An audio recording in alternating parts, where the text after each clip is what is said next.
In what's being called one of the most blistering Saturday Night Live monologues in years, Hollywood heavyweight Jon Hamm pulled no punches as he wrecked Meghan Markle's new, as ever, brand in front of a live national audience. Returning as host for the first time in 15 years, the Mad Men star torched the Duchess of Sussex's latest grift with razor-sharp satire, calling the project the worst brand ever and dubbing it an affiliate marketing disaster masquerading as virtue. The audience howled, but the message was deadly serious. In a world increasingly fed up with celebrity exploitation, Hamm gave voice to a growing sentiment. Meghan Markle's relentless pursuit of branding herself as royalty meets lifestyle guru is not just tone-deaf, it's laughably fraudulent. Hamm's jokes were wrapped in punchlines, but make no mistake, this wasn't just comedy, it was cultural commentary. In one of the most biting moments, he quipped, "I was nervous about hosting SNL again, then I saw Meghan Markle launch a brand called As Ever, and I thought, well, I can't possibly fail harder than that." The line earned roaring laughter, but underneath it lay a scathing truth. Meghan's new venture is yet another in a long string of failed attempts to monetize her royal connections under the thin veil of activism and aesthetics. As ever, Meghan's latest lifestyle brainchild is reportedly intended as a digital newsletter/brand/empathy vehicle that combines curated products, inspirational storytelling, and yes, affiliate links. It's been described by critics as goop without the credibility, a Pinterest board with a Duchess face slapped on it, and a desperate effort to remain relevant in a world that's fast moving on from the Sussex brand.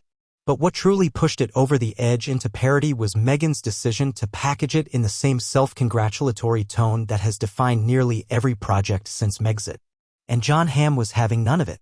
"You know you've lost the plot when your brand name sounds like a bad breakup text," Hamm jabbed, referring to the passive-aggressive vibe of the phrase "as ever."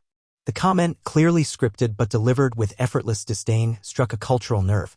Social media lit up with support for Hamm, praising him for saying what others were too afraid or too polite to voice, that Meghan Markle's post-royal identity is a bizarre Frankenstein of buzzwords, privilege, and pseudo-purpose. But let's cut through the humor and look at the hard facts behind Hamm's roast. Meghan Markle has spent the last 4 years attempting to transform herself from a duchess into a media mogul. Since leaving the royal family in 2020, she and Prince Harry have inked eye-watering deals with Netflix, Spotify, Penguin Random House, and most recently, Lemonade Media. Yet nearly every major project has flopped. Her Spotify podcast Archetypes was cancelled after 1 season, leading to a very public backlash from executives who accused the couple of delivering less than expected. Netflix, meanwhile, has had to scale back its ambitions for the pair, reducing the scope of their projects after lackluster performance and waning interest. The much-hyped animated series Pearl was axed before production began. Even Spare, while commercially successful, drew ridicule for its erratic tone and petty revelations, many of which backfired, especially in the UK. So what does Meghan do? She launches As Ever, a brand nobody asked for, rooted in vague affirmations, curated products, and the same overproduced aesthetic that's become her signature. It's Gwyneth Paltrow without the wellness expertise. It's Oprah without the spiritual depth. It's Martha Stewart without the domestic credibility. In short, it's nothing. Hamm's reference to it as an affiliate disaster wasn't just a joke. It was a jab at Meghan's decision to pivot from female empowerment to affiliate links. The very same woman who once told Oprah she just wanted to live authentically is now trying to sell lavender-scented eye masks and expensive glass pitchers under a royalesque banner. It's peak hypocrisy. And that's what makes Jon Hamm's public evisceration so powerful. He didn't just mock the brand. He exposed the rot at its core. Meghan's relentless drive to commodify every facet of her identity, from her trauma to her title. While the Duchess styles herself as a female founder and advocate for women, every major public move has revolved around monetizing attention, exploiting media narratives, and reinventing her image to match whatever the market seems to crave that week. One week, she's an underdog survivor of racism and palace cruelty. The next, she's a lifestyle entrepreneur with incredible recipes and gentle product curation. 1 month, she's producing documentaries about mental health. The next, she's launching a jam company called American Riviera Orchard, peddling preserves to the 1%. There is no consistency, only calculation.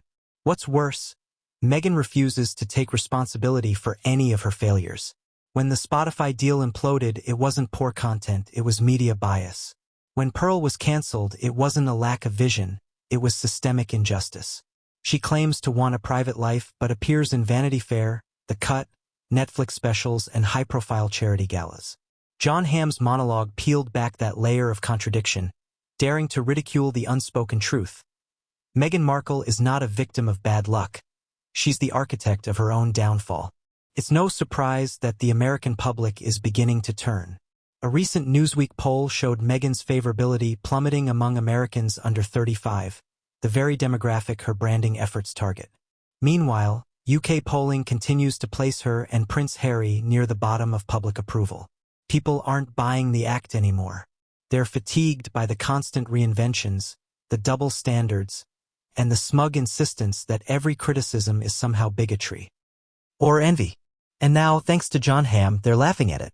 Saturday Night Live has long been a cultural thermometer, and this time it confirmed what many were thinking but too cautious to say aloud. Meghan Markle's latest venture is a joke.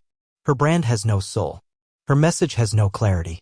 And her strategy, throwing royal titles, lifestyle products, and victimhood into a blender, has worn thin. Hamm ended his monologue with one final jab: if as ever is the future of brands, then God help us all.